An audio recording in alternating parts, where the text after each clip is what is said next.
community and health services, while also prioritizing transportation, communication, and information in outdoor spaces. Some of our most successful efforts have included the Safe Steps program, which is the Sand Bucket program that we give to older adults in the community, and also the Senior Santa, coffee talk and educational programs, the community garden, and our work supporting a dementia-friendly community.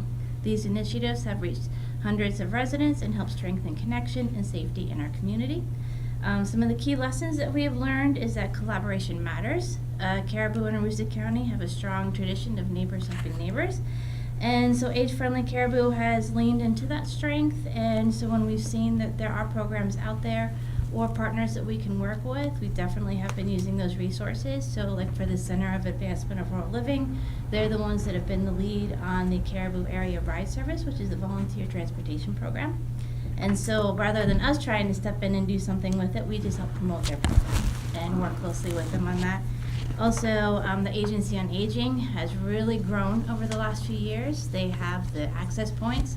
So like here at the Caribou Library, they have an access point where they can offer classes and training. And so we work closely with them, help promote a lot of their programs. We were doing a tech talk training program. They came out with their Friendly Techie program. So rather than us trying to fight to get volunteers, we partner with them and work in collaboration with them.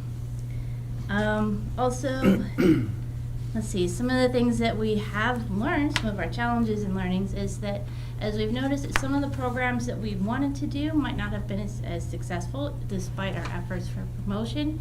And so like with the book club, we had a really good first try at it and we had some people participate. We tried again, not as many people participated. We found that there's just a lot of book clubs going around and a lot of different conflicts with schedules and stuff. So we decided, well, maybe we don't want to pursue that as something that we want to do. We need to flip and look at something different. And so that's one of the things that I appreciate that AARP lets us do is we have our action plans kind of as a living document, and so we can go back to it and say, this isn't working, let's scrap this, let's try something different, or maybe let's look at it from a different perspective, so that way we can help make our programs more successful and more beneficial for people in our community. And then also kind of looking forward, we want to continue to grow some of these programs. One of the things that at Caribou Medical Center has the seniority program. Well, that has now come under me, and so yay, one more thing. But it's given me the opportunity to now look at it and kind of revamp it and see how can we better incorporate the seniority program with Age-Friendly Caribou and with Carl and some of these other programs that we have going on, so that we can then rely more on each other, and also that way Caribou Medical Center with some of that stuff can help support the age-friendly programs even more. And so with that, we're looking at expanding some of our lunch and learns. We had a very successful one recently with Tim Goff and Chuck Ainsworth talking about scams, and that was really well attended. And so we're looking at doing more programs for lunch and learns, like on AI, how to use AI as a benefit, but also ways that you might need to be kind of concerned about some of the stuff with AI. I know that a lot of people are probably afraid of it, but when we are looking at being able to age in our homes, AI can be a benefit as well. And so that kind of goes into one of the things that we're doing with Lifelong Maine is we have Echo Dots, the Amazon Echo Dots. And so we're working with age-friendly limestone and getting some Echo Dots out to people in the community. Now you have to have internet and Wi-Fi and stuff like that for them to work, but it can be beneficial when it comes to turning on your lights, saying, hey Amazon, or not Amazon, hey Alexa, turn on the living room light, or can control plugs and a variety of things, so that way we can age safely in our homes. But we're also looking at some solo aging programs, because we know that a lot of people in our community are doing what we are now kind of naming as solo aging, which is we're living alone. And whether we mean to live alone, some people love being alone, some people might not, but some people might not have anticipated that they were going to be alone. But what are some things that we can do to help so that we can address some of those issues of isolation? One of those things that we have done is Senior Santa. This year we delivered 106 presents to people in the community, and that is a program that we've done for 5 years now, and have been very successful with that program. We're also looking at some more health and wellness programs and working with the Caribou Rec. Neil and the team over there, they have the wonderful Take It Outside series program. We've been working on the Caribou Garden with them, with that as well. And so we're hoping to get some more outdoor experiences, some more healthy living, nutrition, things like that, so that we can age better and healthier. Also, Carl, I don't know, you guys know the Center of Advancement of Rural Living. Yeah. They are working on some disaster preparedness stuff, looking at grants and stuff for that, and developing what we call go bags for older adults, where we put emergency supplies in the bags. And with that, they either have the supplies for them if they need to stay at home during a disaster, or supplies if they need to evacuate during a disaster. And also helping people figure out transportation during a disaster if that is needed. We will notice that during the fire that was just up here at Hilltop, the fire department did a fantastic job, and one of the things they did is they partnered beautifully with the school system to get people sitting on the buses so that they could stay warm. And so thinking ahead to things like that is very important. They obviously knew what they were doing, and so they did a great job, and so we want to commend them. We also are appreciative of all of our partners. So like the fire department, he let me come in and bring him pizza and show him a video on training and working with people with dementia. So I don't have to bribe them too much, but every once in a while. And also the police department, they receive all of my emails. They're involved with things that we have going on, the rec. The Caribou Rotary Club, I want to give them a huge shout out because they are taking the lead on our sand bucket program. And the sand buckets, we've had a lot of community donations for the buckets, and we also have the people of our public works that have helped us with getting the sand and making sure that it's safe for us to go there and fill the buckets, get them out to the people that need them, and then refill the buckets during the winter. And so it's been a huge help for me because for many years it was pretty much me by myself shoveling and hauling buckets. My chiropractor loved it, but I did not. So having the Caribou Rotary help with that has been a huge help. And also I wanted to thank Penny Thompson, who comes to our meetings. She has been buying cards, because we sometimes give out cards for various holidays. We tried to sign all the cards as a committee, and so it's just something that's a nice way to remind people that they're being thought of, and that they have other people in the community that care about them, and that we want them to know that they are not alone. But really, there's just so many people that work on this, and I would love to have more help. So if you all know anybody that's interested, we meet on the last Tuesday of the month at 2 p.m. at the Caribou Library. The library is another great partner for us too. They let us use their space for meetings. They also let us have a display during National Older Americans Month and other partner programs with them. But we would love to see anybody. I know 2 o'clock is kind of an odd time if you're working during the day, but we do have a Zoom link. And and if we find though too that more people might participate, if we change the time, we'd be willing to do that. I just know that sometimes it's harder because I do have older adults that I want to include in the committee, and nighttime driving isn't always the easiest for them. So just trying to find that balance is good. But yeah, here's some of our photos. We have like the community garden. We provided raised beds so that they're accessible. They're Neil and then put them, I say Neil, but yeah, they go out and they put them on the paved part, so that way it's definitely more accessible especially for people who live right across the street, like at Rose Acres or Farmview.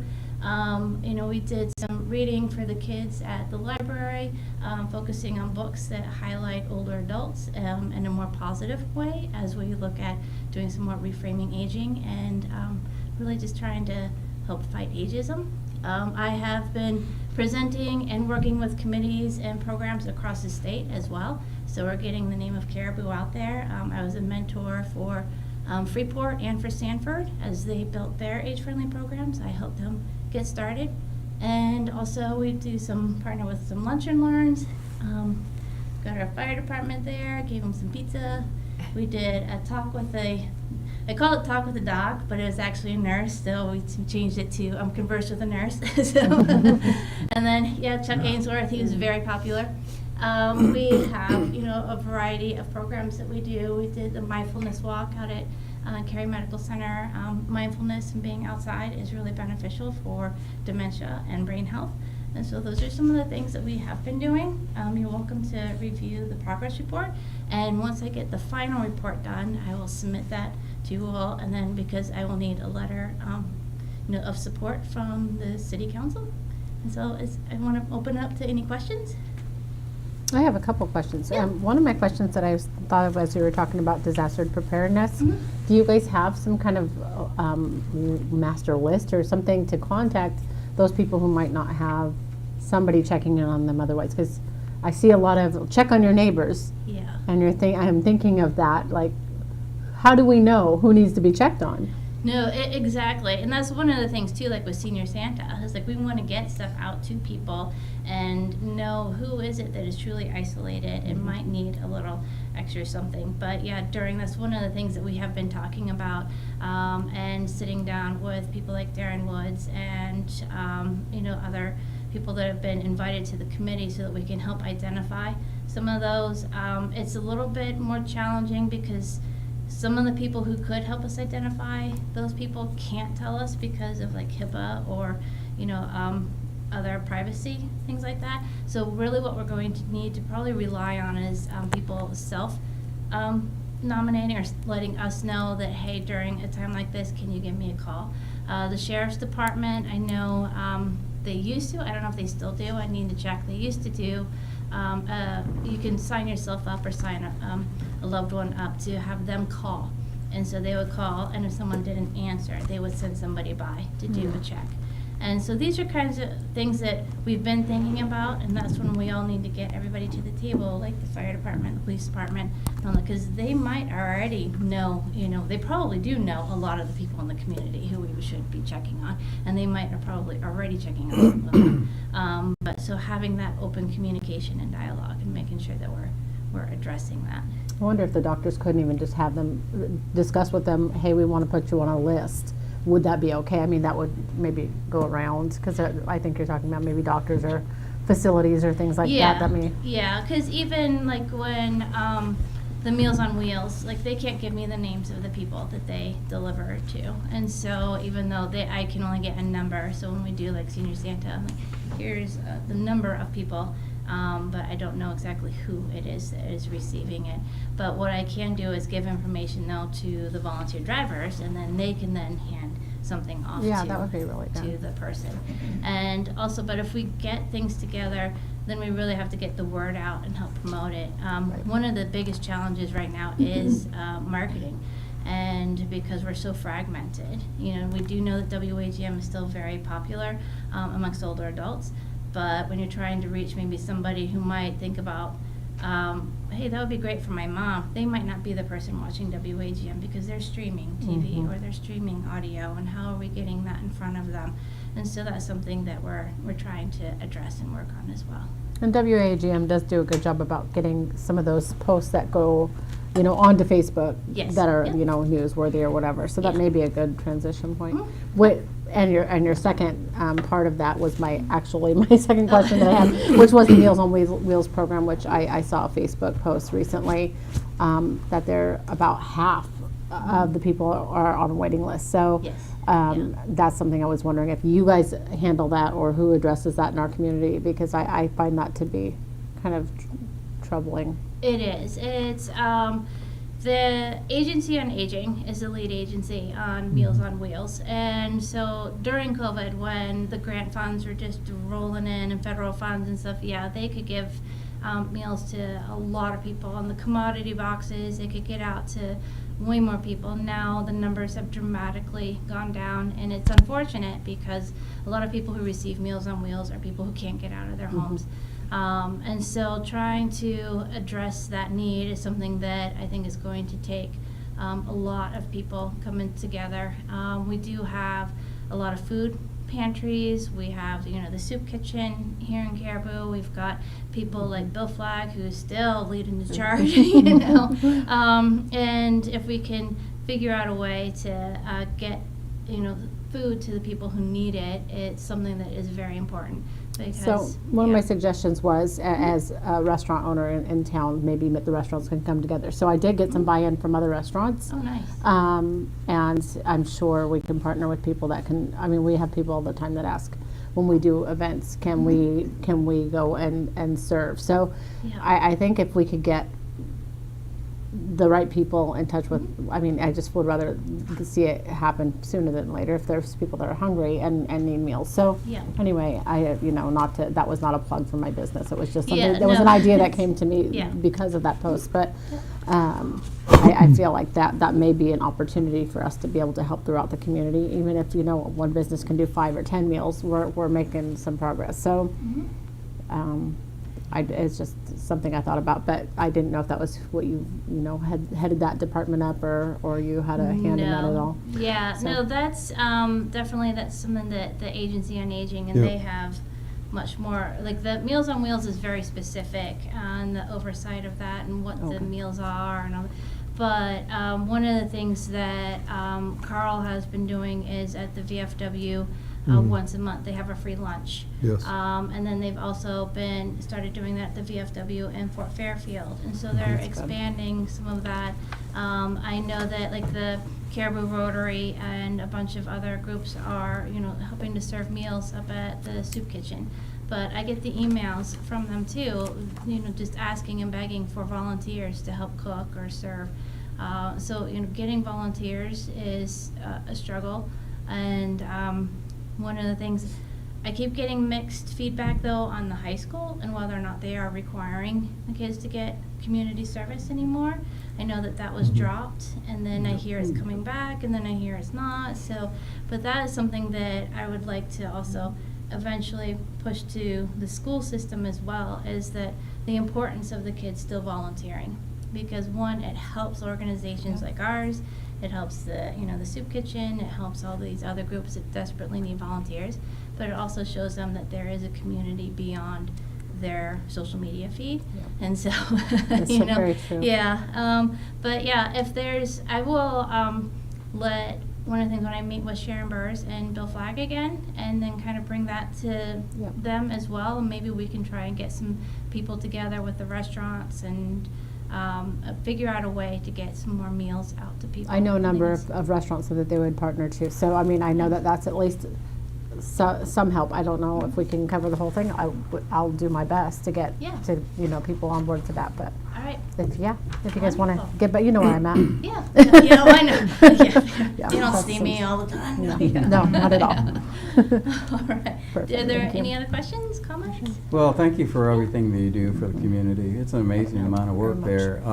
I did have a question. Housing insecurity is like a real big problem in this town. Well, region-wide, nationwide, really. Yeah. Do you anticipate the agency diving into that as part of what you're doing to help older Americans, older people in Caribou? I don't know about the Agency on Aging. I know that, because housing is one of the 8 domains of livability. And when we started, we did a survey of the community, asking them, people a variety of questions so that we can identify what are the key things we want to focus on. The number one thing that came out of that was access to health care, but then housing and transportation were also very close.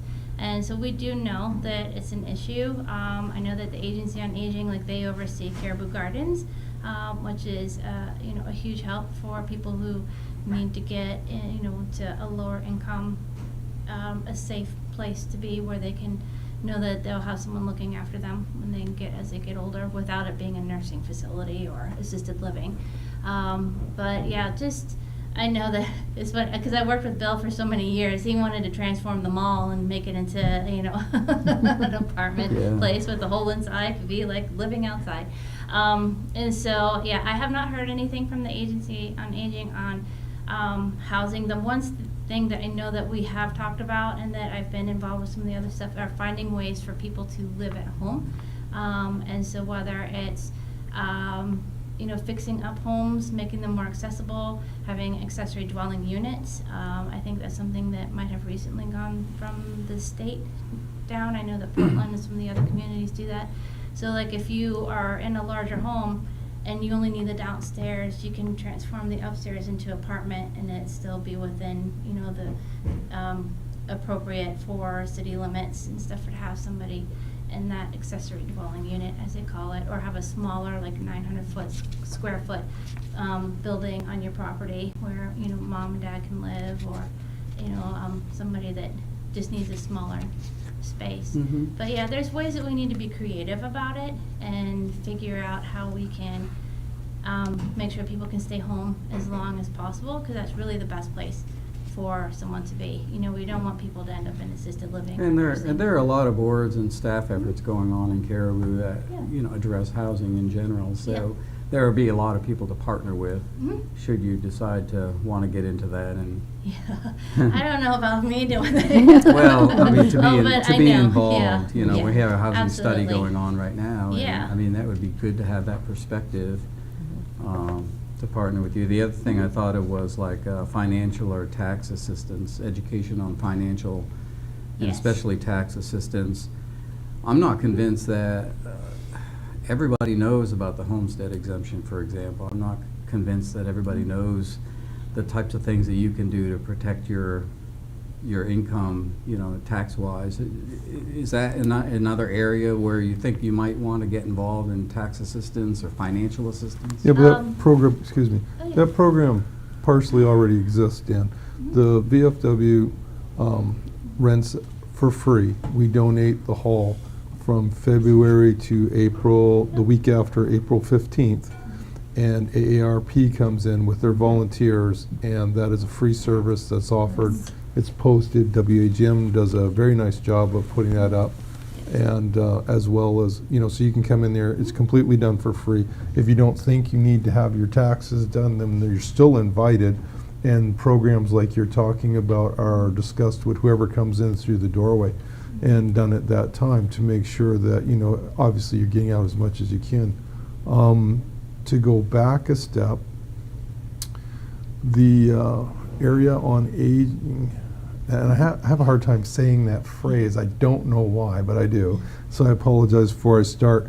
But they and ACAP has a helping hand agreement for modifications of homes that is not advertised and cannot be advertised because of the solicitation law for nonprofits.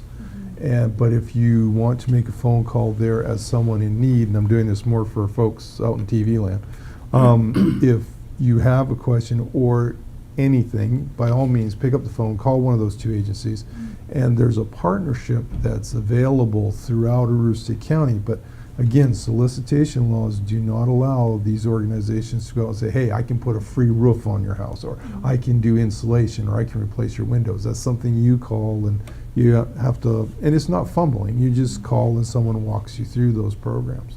So that does exist. It's just a matter of getting access. But Yeah, and that's, so I'm familiar with the tax program, and we do help share the word on that. And then the Fort Fairfield Housing Authority, Yes. for quite a while, also had a grant where they could go anywhere in the county. And so when we had first started, we were at Sweden Street, Thursdays on Sweden Street, and we had them with us. And we've also had them at our health fairs so that people can talk with them, see if they qualify. There is a threshold for your income, but it's actually quite high. Yep. But they can't go in and do like roofs and stuff, but they can put in grab bars, and they can help True. with lighting, and there are things that can be done, and so that's why one of the things that we're trying to do is really figure out too is what all is available, and then help get the word out. We have like the Aroostook Pathfinder, there's 211, but not everybody knows about that, and so just trying to get the word out that we have all of these resources.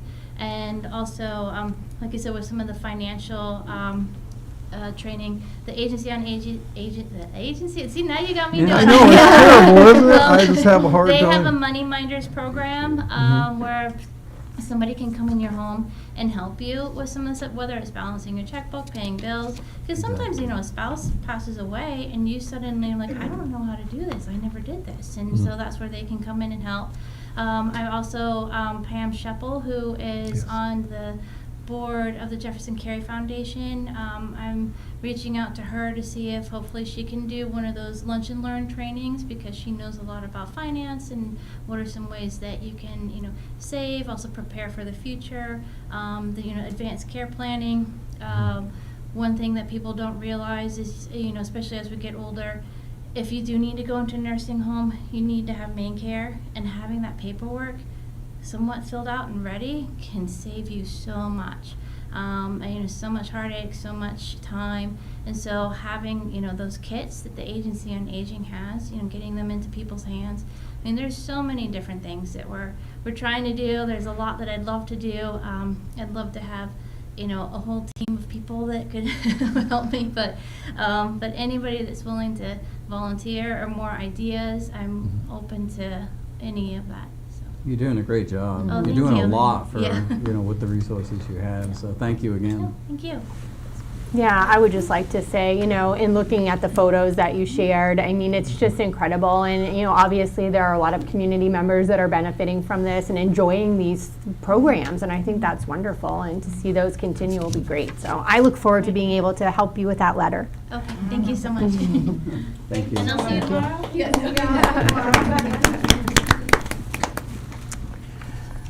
Item number 9B are our December financials, and our finance director is here with us tonight. Good evening, Mayor, councilors, and Manager Thompson. Here to present the December 31st, 2025 financials. Just a reminder that these are obviously unaudited, so there could be changes, but rarely there's changes from the audits. One misspelling on the first paragraph on the financial notes. It should be 2.3, not 3.3 when we get into the taxation, and I'll address that when we get there.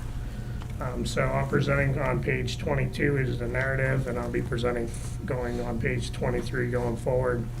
So assets as of the end of the year were $15,072,985.72. Cash on hand at the same time frame was $8,031,622.44.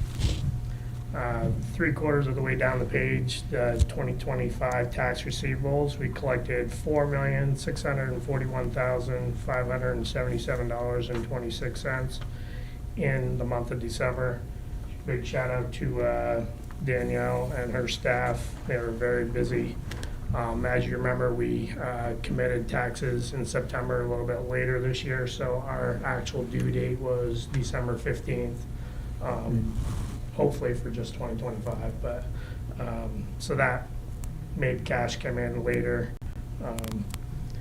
And again, so we've collected $9,666,642.28 through the end of December, leaving the outstanding balance of $1,109,196.59 from the 2025 commitment. So we've collected 89.3% of our commitment, and that's where the typo was. It's actually 2.3% less than last year collected, not 3.3. And again, that's because our commitment was later in the year, so we still are catching up, but the numbers are getting a lot closer than the previous months. In the 2026, we've collected $61,266.20 in December towards the 2026 commitment and prepayments. And we have a total as of 12/31 of $77,310.75. Moving over to page 25, our liabilities ended at the end of the year at $9,088,000. $849,132.34. Moving over to page 28, our fund balance at the end of the year ended at $5,223,853.38. Moving over to page 31, our expenses for the month. The middle column was our current for December, and we ended with $1,135,503.38 for expenditures in the month of December, leaving an unexpended balance of $879,779.46, ending at a 93.1% of our total expenditures to our budget. So we were under budget by 6.87%. Always good to be under in expenses to budget. Moving over to page 36, our revenues for the month of December came in at $1,163,708.22. And we collected $27,894.61 more than what we budgeted for, leaving 100% and 1/4 over the budgeted amount.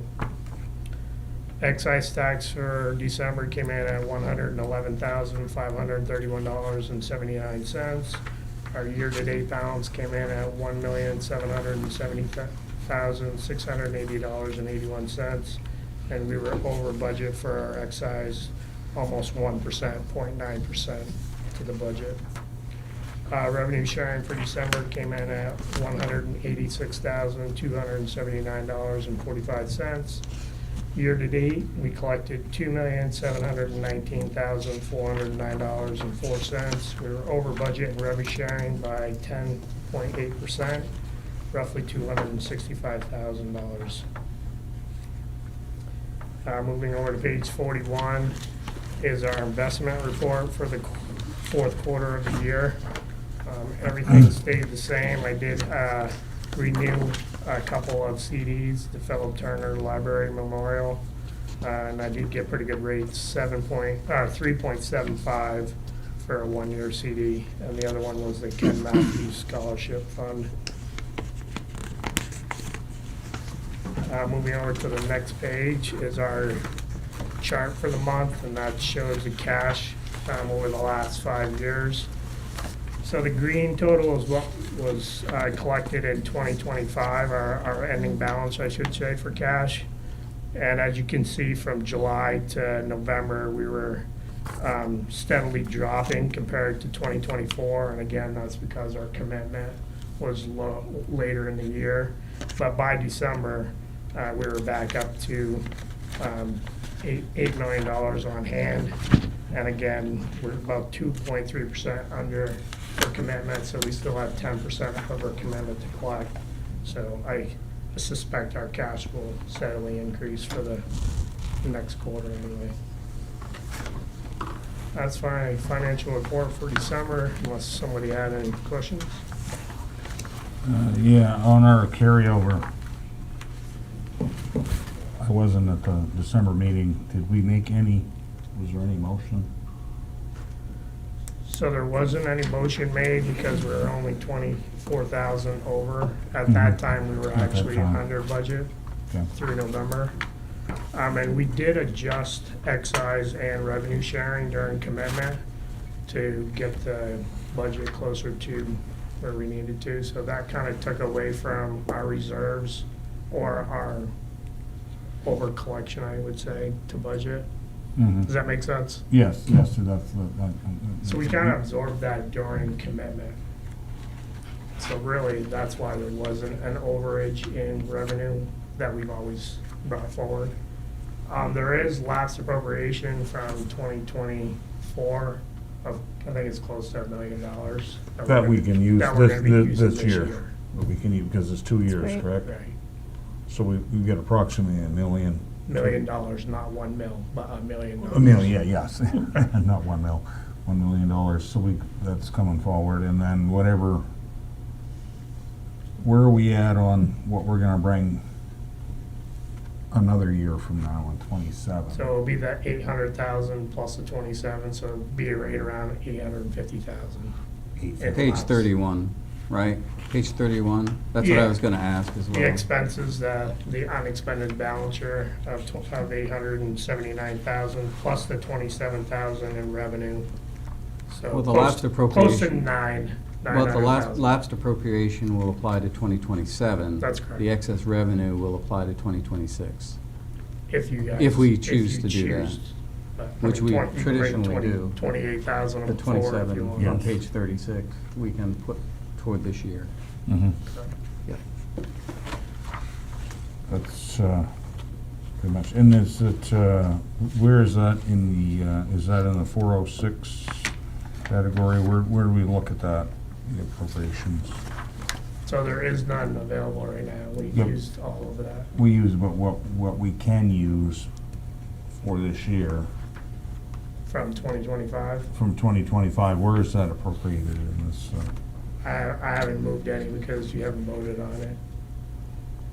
Okay, because I'd like to see that, Is that the one that needs to be voted on tonight, Yeah. that we discussed last meeting? Yeah, we did okay. said if you good, want Yes, to good. okay. bring We'll move that, we forward the can put that into 27,000. the, we have the 456, 45600 or 450, that tax relief fund. I think that was one of the reasons we did that a while ago. That's where I'd like to see it move to, personally. I Does that agree require- with Does that that. require a motion? Yes. Yes. What is the number? I would be creating a new number. You said 456. Yeah, it would be probably 45604 for 2025, bringing forward. Mm-hmm. Good, Actually, it'd be I need the 20 number. It'd be 2026 tax relief fund. Where would I move the, I need the number. 45604. He's looking for the number that, He has We to need make it, move. oh, We to need- move to, The- from. Are you looking at revenue? It would be Amount. page I need 36. an amount. Page 36, the uncollected balance, which is negative, which means we collected more than what we budgeted. So that would be the one, 27,894.61 right here. in the second to the last column, so 27,000 is what we're gonna move over. if that's your Oh, recommendation. I'll make a motion that we move 27,894.61 to Right here. Be 456. 45604. I gotta create 46604. it. Yep. Be 2026 tax relief fund. Mhm. Okay, we have a motion. Second? We have a motion and a second. Further discussion? Bagley? Aye. Kelly? Aye. Knight Fair? Aye. Lovewell? Aye. Smith? All right. Watson? Aye. Aye. Motion carries. This is, I like it because we don't have a lot to move ahead. That means we're doing a better job on our budget, I think, as far as there's not a lot of carryover, so. Will also require council action on the 2024 lapsed appropriation to be No, applied to that's- 26, or is that's in that the automatic? charter. That's It's in the automatically charter done. to It's in the charter to automatically happen. Correct, Ms. Conlon? That'll automatically go to the account we just put this in, 40. No, it goes through the commitment process as lapsed appropriation. Charter The says other- that the the other appropriations million. lapse. Right. We have never found anything in writing that says that we use it in the second year. It's been something that has been done internally because we don't have our audit done until halfway through the year. So we have to wait to see what we have after the audit's done. That's why we don't do Correct. it the first year. We do it the So, second year. what But was the that? appropriations are lapsed. What was that number on that number? Like $1 million. Yeah, that's like $1 million. Right. It's hanging in the wind here. No, we have it no Well, matter what. We'll be We have using We have it. it, we'll be using it, but we just Correct. gotta make sure And we do that that commitment time. well, before that, because when we start talking Yeah. about the budget, The we budget. start talking about formulating a mill rate, we start talking about, okay, this is what we think, we would have for revenue from the departments, and then what we would have for, when we do the tax rate calculator, it will tell us what we would have an estimate for homestead exemption reimbursements, business equipment tax exemption reimbursements. So, I guess my question is that it will be available at commitment time for us to offset. Correct. Right. That's, okay, thank you. Okay, we do still need to vote on the financials. I'll make a motion, we accept the financials as presented. Second. Motion and second, further discussion? Bagley? Aye. Kelly? Aye. Knight Fair? Aye. Lovewell? Aye. Smith? Yes. Watson? Aye. Aye, motion carries. Thank you, Carl. You're welcome. Thank you, Carl. Item number 9C is the city manager's report that starts on page 43 of your packets. Does anyone have questions for Penny on this? No. Penny, anything that you wanted to mention or fairly, okay? I mean, the big thing people are still talking about is the DOT bridge project. Any updates we get, we put it on the website. I don't really have anything to update from our meeting. Thank I you. have a question, though, if that's all. Yeah. There's a bill that's being presented out of Washington County. NMA testified against it. You know the one I'm talking about, Penny? I do not. About municipalities having the ability to declare bankruptcy. Okay. Yeah. Hopefully we don't have to do that. Yeah, so that came out just in the last 2 days. And MMA came out and obviously for good reason said, no, that's not the way to do business. But the representative out of Washington County, and I'm not sure who her name is, sponsored the project, and it's attempting to move through the floor. And if you could get us any information on the inside of that, because it was just an overall bill. Fear being what it is that if a municipality has the ability to declare bankruptcy, then, you know, obviously that community is to be used when the community has exhausted all, from what I've read and what I've been able to get so far, the community has to try everything they possibly can, and then at that point they could go forth and do that. If that passes, the potential for us in the future is nightmarish, because you're automatically going to raise the interest rates of everything, because no longer will banks feel that it's safe to loan, you know, at whatever elevated rate we have to deal with now, but would be much higher, because they would be afraid that if there was some sort of foreclosure, bankruptcy filing, whatever, that they would be stuck on the limb. So, you know, I would like to be proactive and get ahead of that. So if you can, I will. you know, just a little something there so that we can keep our eyes and ears open as we move forward would be just lovely.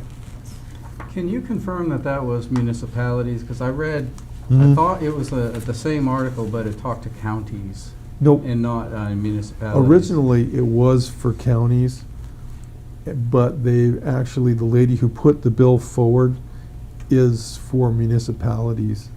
You can do it as a county, that option still exists, which is nightmare unto itself, but the municipality itself can, so say, and I don't want to mention any names, They but want to extend it to municipalities. Mhm. Okay, thank you. Yep. I wasn't aware of that. I saw the county, I saw the announcement on counties, but not the municipalities.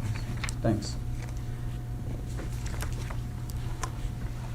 Anything further? no, that's it, thank you. Okay.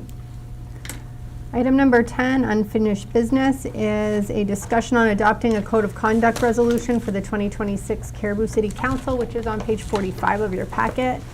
It's really not much to read in here. So, of course, in November of 2024, the citizens of Caribou voted to amend our charter to state that there would be an adoption of a resolution, which is called a code of conduct, that the council will annually vote on and create prior to January 31st. And so this code of conduct applies to all members of the city council.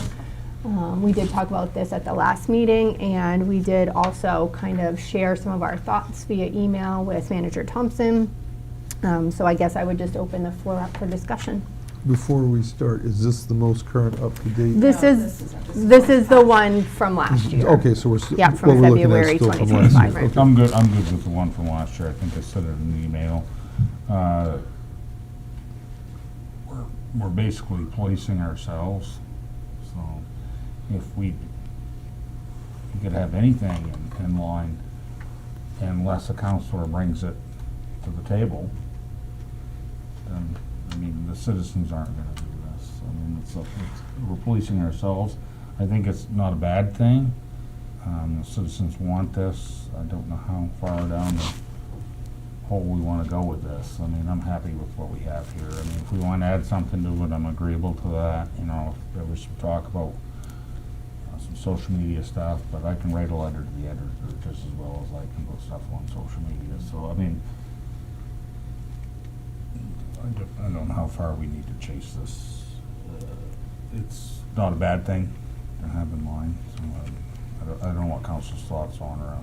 We need to put this to rest, and we're going into budget season. Nose first. We have a lot to do. We have a lot of things on our plate. We have a police station that we're going to continue to work. We have a lot of projects on our table, so I don't think we need to spend a whole pile of time on this. My opinion. Other thoughts? I'm kind of in agreement with that. I feel like there probably are a million sticking points for each counselor's going to have their own things that sway them one way or another, or they have a feeling about. But I think overall, this is kind of a good, foundation. There could always be things added. There could always be things taken away, but I don't want to find ourselves nitpicking this and getting lost in all the other tasks that we have. So I'm okay with it this way, but I'm also agreeable if people want to continue to discuss and add or change things. We need to do this. I mean, this evening we need to vote on this. It does need to be taken care of. I'll make a motion that we can. Oh, I just wanted to mention one thing. I just wanted to make sure no one else had anything they wanted to say. Yeah. I still do feel that it's important that we are conducting ourselves the way that we should be, and I do have concerns about social media, but I would also defer to the rest of the council. The other thing I'd like to bring up, I guess in looking into it, I realized that there is language in the charter that addresses this, and that would be remote participation at meetings. While I agree that there are going to be situations that arise, that an emergency may come up occasionally, that someone may need to attend remotely, I think that the charter pretty clearly states how that should take place. So I think it's something that we as a council need to be mindful of moving forward this year, is the purpose of these meetings and the ideas that we're here in person and attending the meetings in person, and using that resource if it's kind of that last ditch emergency reason that we need to be able to come in and Zoom. But I think that either we need to put more clarifying language in the code of conduct, or I think everyone needs to be mindful of how the charter is already written in regards to that. Yeah, I can speak to that a little bit. Our previous, for Danielle, and I'll use the name Tom Ayer was here, and he wanted to call in, and he called into a meeting because he was farming. As before Zoom was acceptable, and it was not acceptable. He could not vote.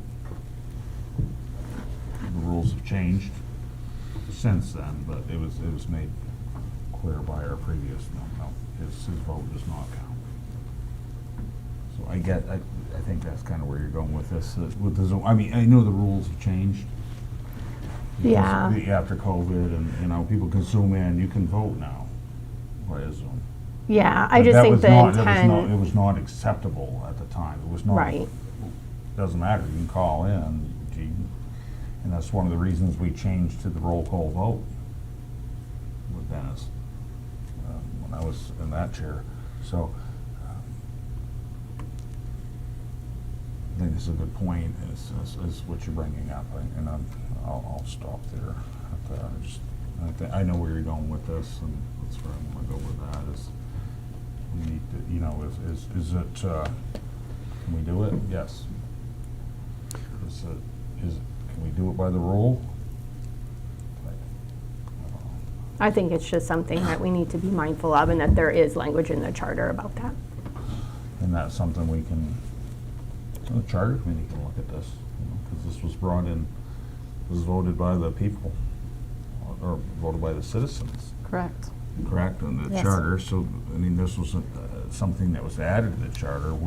We have to say yes or no tonight, because Well, yeah, this is separate from that, Yeah, I but guess, we're just as long saying- as everyone's comfortable that we follow what the charter says regarding remote participation. yes, and that, For Well- clarification, I'd say that's, I believe that remote policy is contained in Article 21 of our ordinances, not the charter.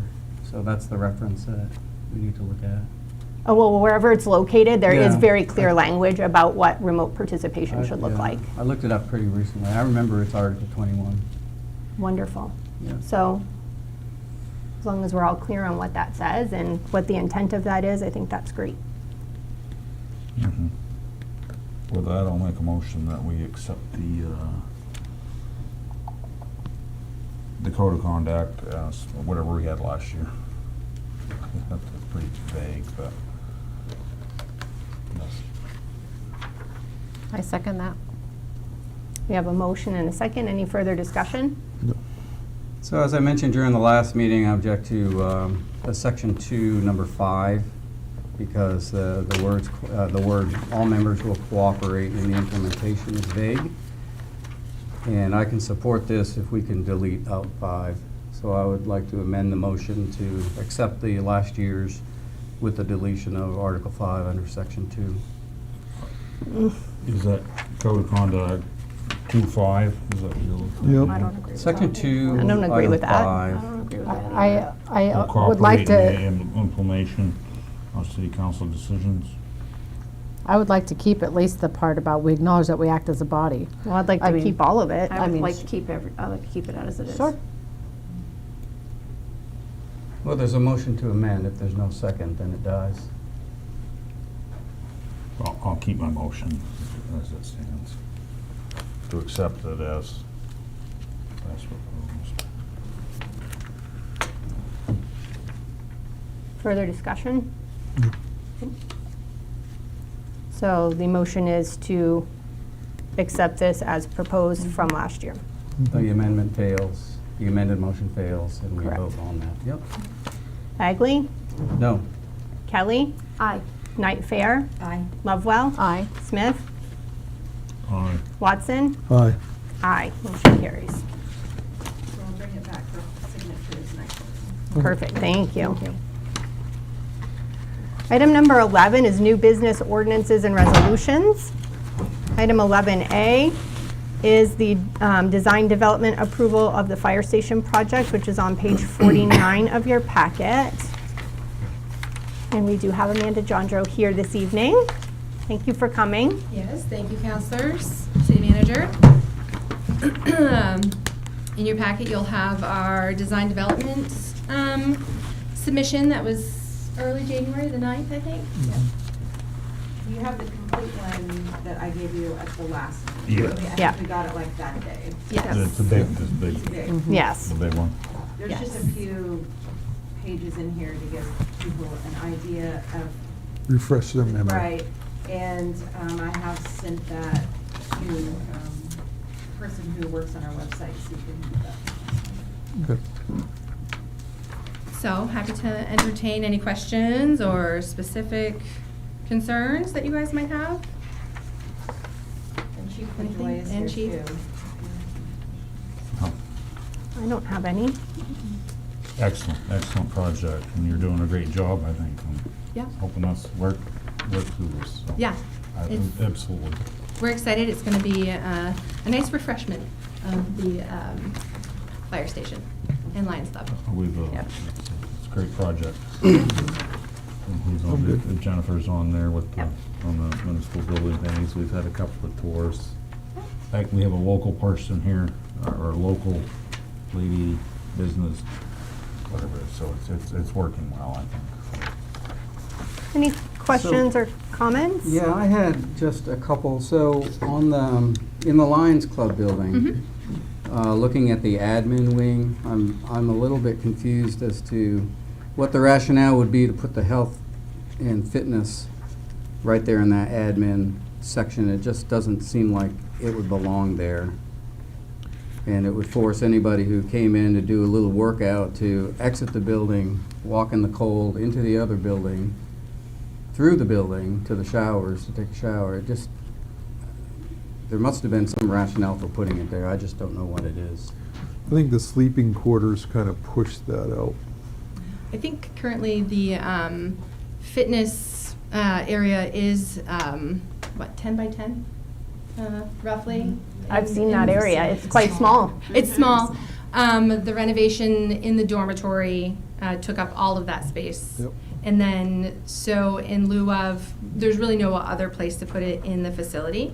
So in lieu of not having one, the idea was to have it put in the administrative building because there was extra space over there.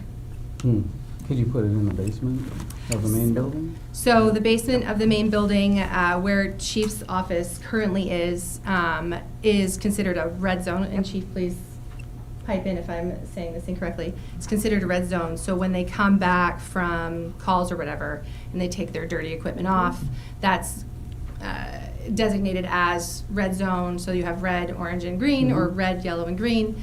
And so putting a fitness facility in the red zone is not as for health and safety and wellness. That's why we're moving the chief's office. Out Is to of the get him building, out of yeah. that zone. So we Yeah. don't Yeah. want the firemen downstairs working out in that. Well, it's an Oh. OSHA violation. I mean, you say Yeah. what you want to, it's an OSHA violation. Yep. I think the designs look great. I think they're wonderful. Absolutely, absolutely. So there's another office that's located right there next to the health and fitness that breaks that up. What was the reason for that little tiny office there? Adjacent to the, Penny, can you go to the next page? I mean, who's going to be sitting in that office? Sorry, the screen is so It's- hard to It's fine. That's why I brought my. It's know. fine. We're getting our new We one. need our new one. Well, we're gonna get it. Isn't that Matt's office?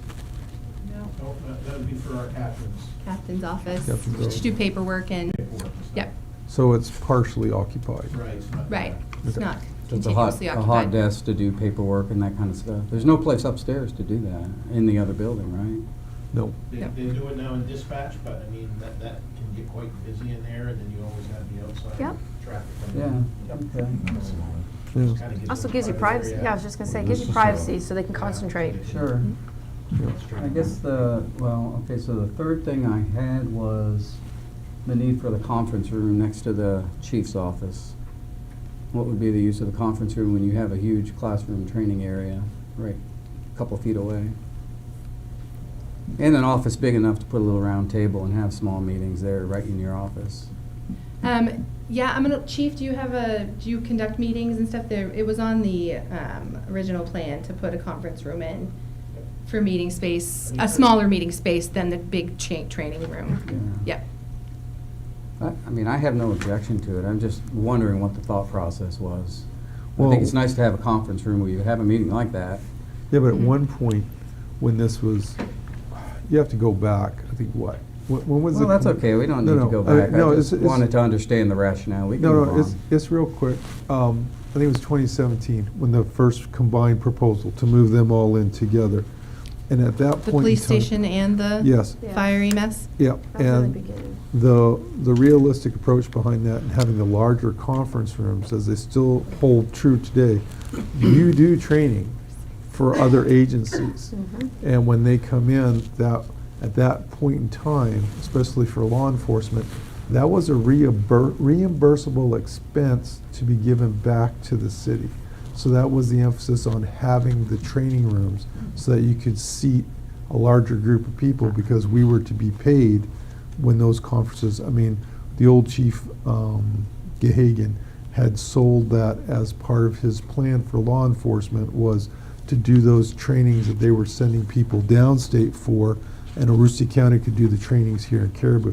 And I believe that's how your larger conference room came, because that would be a joint training, joint task force room. When we did like huge MOUs or stuff like that, you could all come together in one place, different agencies, and talk about it. I believe that's how it started, Dan. I'm not sure, but that's what I remember reading. I think the conference room here too is only sized for, I think that table is appropriately sized. There's 8 people, and then the intent was to have maybe a TV screen or something on the lower wall. Yep. and then egress in and out, basically. So it's about 8 to 10 people. Well, and Size frankly, conference. Chief, I'm sure there are times when you have people coming in from other agencies that you might need to meet with. So to me, it would be very reasonable to have a conference room with a table in it for you to be able to do that without having to be in a giant training room. 2 or 3 people, it's more comfortable, I think, going into a smaller conference room. It gives you more, I'd say privacy, but it just gives you the ability to work right off the office. Makes sense to me, for sure. Yep. Oh, good. Let's vote. So I guess the last thing I wanted to maybe address the council on this is, I'm wondering whether it would make sense to table the decision on this until we have completed negotiations with the fire union. This is a completely separate topic. Well, it isn't. Think about it for a minute. Just take a minute I'm to thinking think about it. Thank you. That's the liberty, No. but I think we're gonna be, well, I don't wanna talk about I can share it. more during executive session. That's why I Yeah, but asked I'm maybe that just, we I don't table wanna this get until into it. later in the Tabling meeting. it. No. I'll Okay. just, I'll make a motion that we approve the designs development documents as presented by Harry. I'll second it. We have a motion and a second. Further discussion? Bagley? Aye. Kelly? Aye. Knight Fair? Aye. Lovewell? Aye. Smith? Aye. Watson? Aye. Aye. Motion carries. Thank One- you, Amanda. Amanda, and I'm Yeah. Yes. glad that you're on board, working with the Public Safety Building Committee. Police What I station? understand, the police Yes. station. Yep. So We're- I'm very pleased on that. Good. I am as well. That's Thank another you. discussion. Thank you. Thanks, Thank you. Amanda.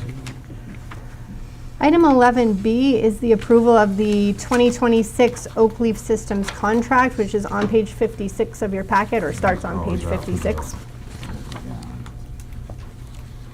So I don't know, Penny, if you wanted to, speak on any changes that maybe have been made, or if it's There was no change. to note. Okay. There's no increase in the fees charged. We're very happy with the service that Bob gives us. He's recently been working with us on getting the phones changed over, not placing fire, but our others, because GWI is not serving businesses of our size. So he's been working on that. And one of the things that the council was, wanted to make sure was that there is a provision in here for the hardware, and it does have here in the contract about computer support and maintenance, the hardware, the maintenance and management services. I know one of the things we have trouble with is this room, with being able to broadcast our meetings, and that's been kind of been something that's been hard for us to work out, but we're trying. Bob does all he can do. He comes in here and makes sure we have things set up for our meetings.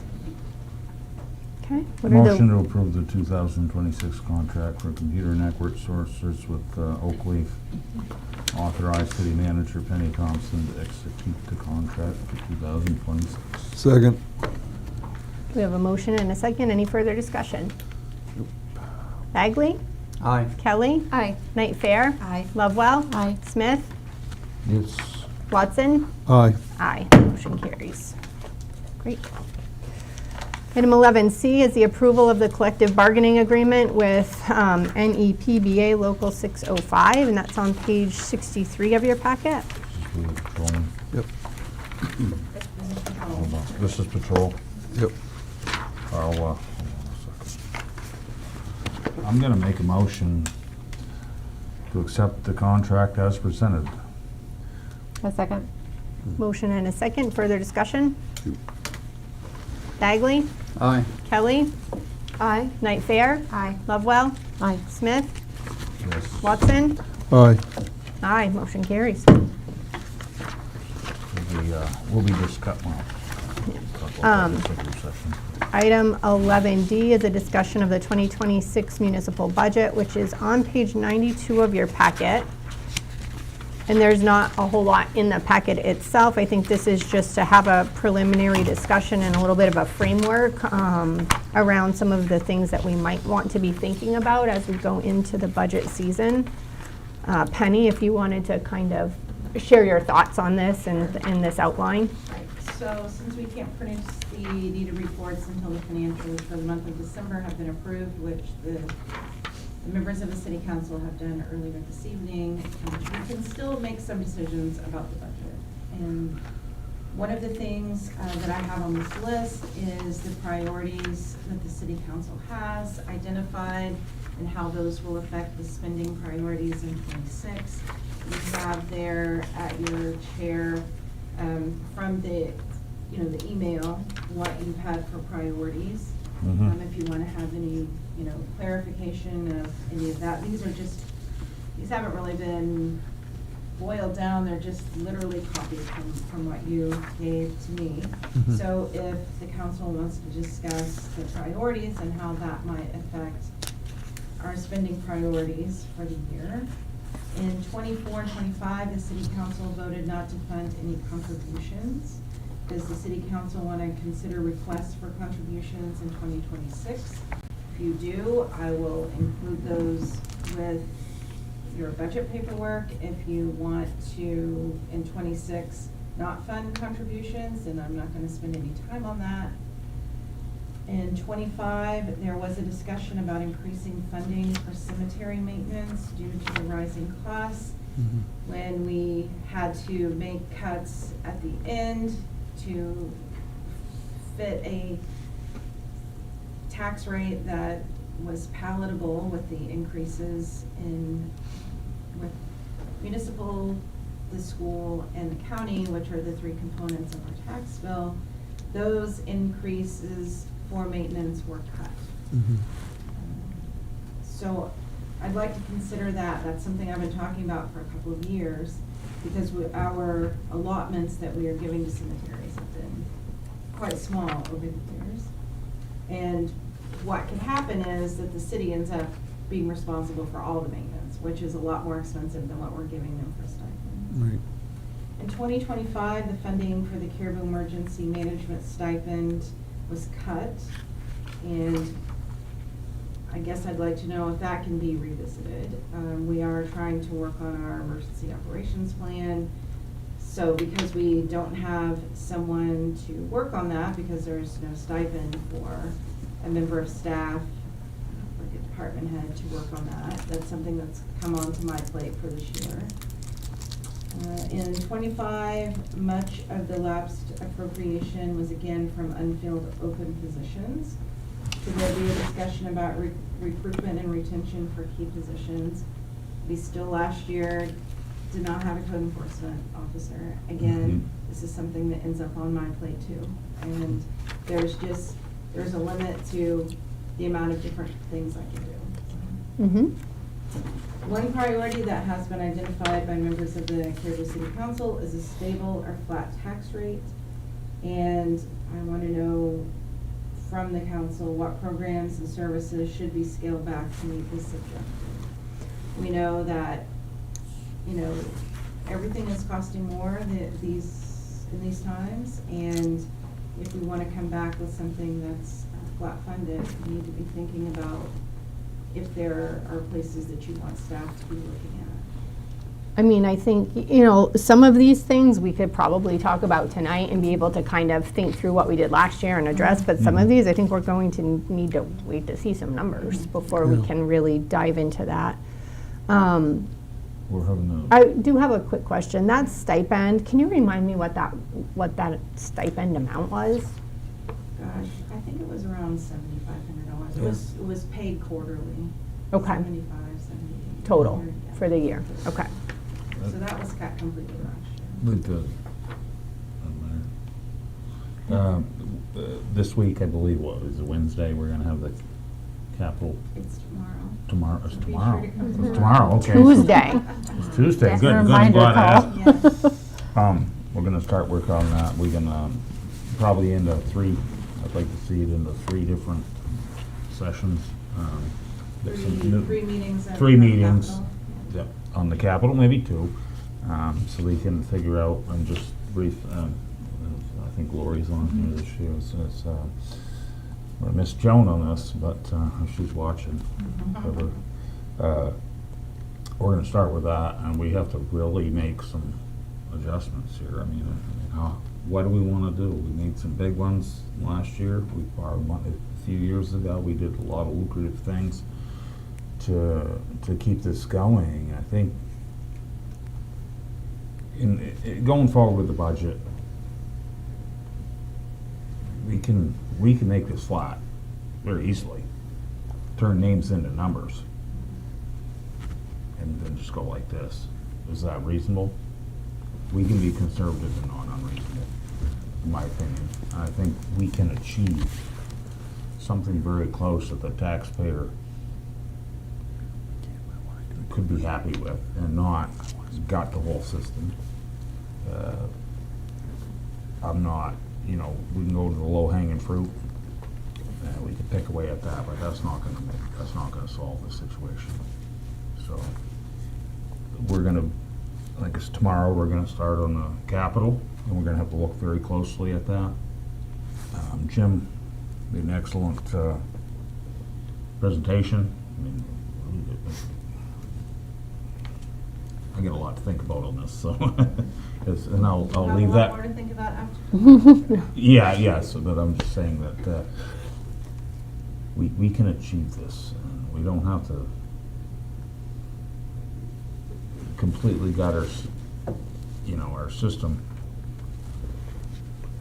and manage what the taxpayers can handle. So I think we can balance it. And we've done a good job. A few years ago in 2018, well, a few years, 2018 or 19, we cut 1 mil. That was in 20. Was that in 20? That was during Okay. COVID.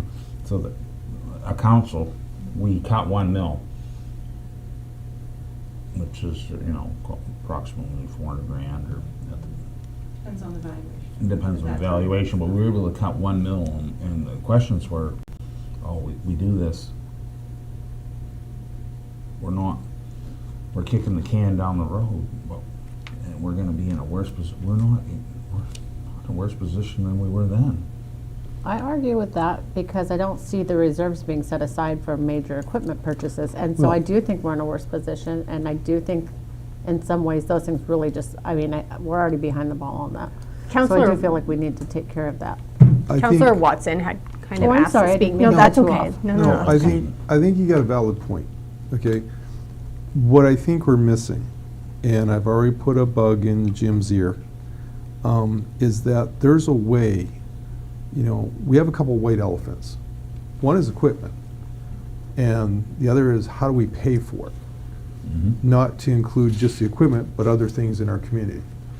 And one of the things that I think we need to look at, and I'm putting it out to Penny, so I hope you're taking notes, because I'm going on this as a I would like to see us go to a hybrid fleet. Very quickly, it was done in the military. They realized some years ago they could not afford every vehicle in their fleet. They couldn't. So they went ahead, and that's how GSA got created. GSA will create whatever you want: fire trucks, ambulances, law enforcement vehicles. You don't own the asset, you're renting it. But then again, if you look at the way we're paying now, we're always paying on something. The benefits to going with them is that all of a sudden we don't need an improvement plan. What you would do, a perfect example is law enforcement. You would say, okay, and I'm gonna make up numbers because we just don't have them here, and that's what I would really like to have. Yep, and we are working on it. I need the numbers of what each vehicle would cost new, what it costs to do the modifications while it's here, and what's the finals that we have to put into the vehicle. Because if we were to go to a rental fleet, that would all be covered by them. The cost of renting that vehicle, especially if we rent more than one vehicle from them, would lower that cost and that payment. All of a sudden, all we're responsible at that point is tires and oil changes. So all these maintenance bills that we're paying for as vehicles get older would no longer exist. That would be money back in our pocket that we wouldn't have to ask the taxpayer for. The other thing, especially when we start talking about fire department, and the fact that some people here would like to have a van as opposed to another ambulance, you pick up the phone and you say, look, as we are now, we're stuck. We have X amount of vehicles. But under that rental agreement, we could say, look, we have 5 vehicles. We were using 5, we're only using 3. Can you knock us down 2 vehicles? And they come and they pick them up, and we don't pay for it anymore. We're not stuck with the cost of trying to offload them. And if we sit there and we say, hey, look, we really could use a van, then you pick up the phone and you say, hey, I would really like to swap one of these ambulances for a van. And they say, sure, it'll be here on Monday. Mm-hmm. When you go back to law enforcement, like the chief being stranded on the side of the road, and you got to get a tow truck, and then we got to pay for the repairs, and that vehicle is not available, under a rental agreement, you just simply pick up the phone and say, your car died, and they say, we will have one there Monday. And it's completely equipped. We tell them what they want, or what we want, and that's how the vehicle comes. And that takes a huge responsibility out of us. If we're looking at putting money into an improvement plan, we start saving today, we're not going to be able to afford anything for 3, 4, 5 years, and the cost goes up every year. We'll get close, but we'll have to make that jump. When you look at his large ladder truck, they do that. And we know that equipment expires sometimes faster than the vehicle. We just simply say, hey, your ladder truck's no longer to fire standards. Please come fix it. They either bring a new vehicle or they come in and they do the modifications at no cost to us. I want to think out of the box. I want to get away from spending money to simply play catch up. We are becoming too small a community to consistently try to bring dollars in and make it work. I think this is a viable option. I think if we do it this way, not only is he happy because he doesn't have to worry about the equipment, you're happy because we don't have to worry how to inspect it. Mm-hmm. There's none of this. We're on each, and yes, are we taking some business away from the local community? Absolutely. But the return of that is that we keep more money in the system so that we can fund the things that we really need. I do not want to be the guy who has to go up to somebody and say, you don't work here anymore because we need to make a budget cut. I think this is definitely something worth looking into and putting some numbers on paper and see what it looks like. But I wouldn't be opposed to seeing that. So thank you. Yeah, no, it's a good thought. So when you say hybrid fleet, you don't mean hybrid fueling? No. That's what I'm Clarification. No, because when you talk about fleet maintenance, when you say fleet, it means I own. When you say hybrid fleet, you say I am going to own what only I absolutely have to because no one does it, and you rent everything else. Good example is, I don't know why, I would think it'd be awesome if we could go to GSA and say, we'd like a tank. And they go, how big? Do you know what I mean? That's what kind of organization this is. So I think there's a good not like we couldn't use a tank. I mean, come on. In a parade, that'd be kind of awesome. I think we can hit the target of without, as we have in the past and we did last year. No, We get so very close to. Yeah, but we're Okay. doing, I think- That's all. yeah, but we're Agreed. doing it year to year. I would like to come up with a plan that we can kind of ease back for a couple of years and we can start focusing money in different directions. Yes.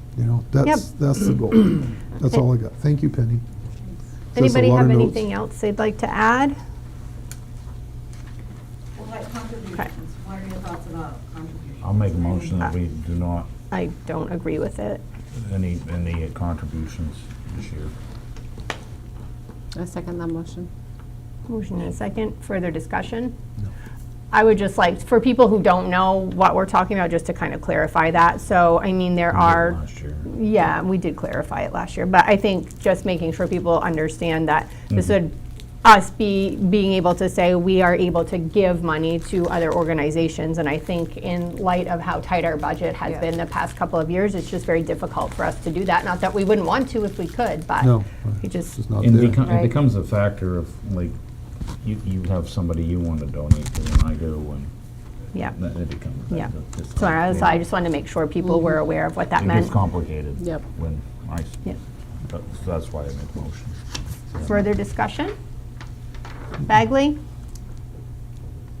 Aye. Kelly? Aye. Night Fair? Aye. Lovewell? Aye. Smith? Aye. Watson? Aye. Aye, motion carries. So that simplifies a little bit on. Well, I mean, that's one department I don't have to bring something. Okay. Anything further? Okay. All right. Item number 12 is reports and discussion by mayor and council members. I will start with Councilor Watson tonight. No, I have nothing. Councilor Other- Kelly? I'll have, I have nothing now, but I'll have stuff for next meeting. You'll have something. I will, I promise. Because we have meetings coming. Councilor Night Fair? Okay. Deputy Mayor? Me? No, I'm just looking forward to get into the budget season. I think I spoke with these earlier, that we can get to this, like something reasonable. Absolutely. Absolutely. What else is coming up here? Snow. Snow's coming. I guess. Hey, not as much as downstate. They said they got a No, little more there's snow. not as much as downstate. So, we were able to, get the union for the police this evening. I'm pleased with that. And, we're working and continuing. We have a couple of executive sessions. We'll talk later. Yep. All right. I have nothing tonight. Thank you. Councilor Bagley? Nothing further, thank you. I have nothing either. Wow. This is light on news tonight, isn't it? No. All right. Our next regular... Save it all for the next one. That's right. We'll save it up. Next regular meeting is February 9th, 2026. So we do have a couple of executive sessions listed on our agenda this evening. What are the wishes of the council? I'll second it, but I'm not reading that whole statement. I'll make a I don't motion know. to go into executive It's not session for gonna union happen. negotiations pursuant to 1 MRSA subsection 405.6.d for fire department union. Second. Beautiful. A motion and a second. Further discussion. Bagley? Aye. Kelly? Aye. Night Fair? Aye. Lovewell? Aye. Smith? Well, of course. Watson? Aye. Aye, motion carries. So this ends our public portion of the meeting this evening. Thank you all for being here. So which- We'll go which- ahead and which turn is our the first one? microphones off. Fire.